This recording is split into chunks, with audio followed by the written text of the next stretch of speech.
but the first question is directed at you, Joanne, and it says, how do the new rules on care costs change things? Yeah, which we've just touched on. It's interesting. Excuse me.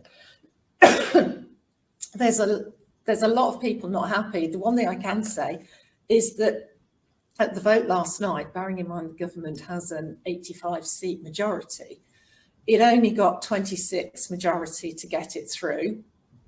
19 of the Conservatives voted against, and something like getting on for 100 either abstained or weren't there.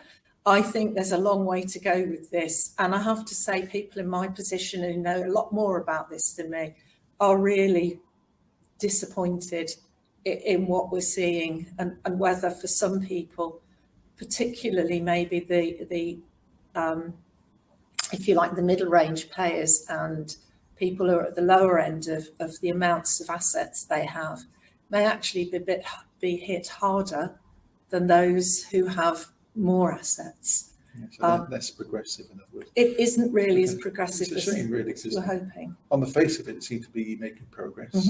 We haven't had a white paper that's made any progress on social care for years. No. And they're introducing this £86,000 limit, but it's not on all costs, is it?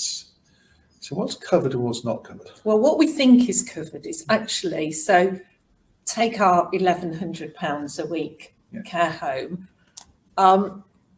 What we think is covered is that the government is going to cap at £200 a week the amount that should be hotel costs. So your food, the roof over your head, the cleaners, your laundry and everything else.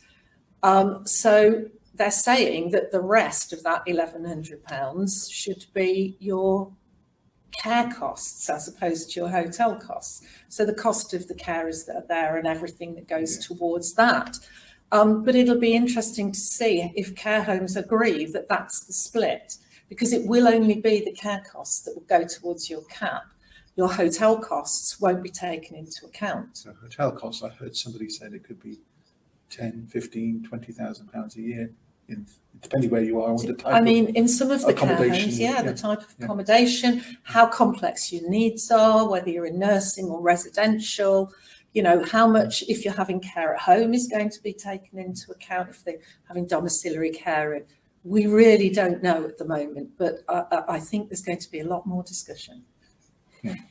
So not over yet. No, and people like myself and like Mattioli Woods will be keeping a close eye on it so that we can update the people we deal with as things progress. Agreed. Yeah.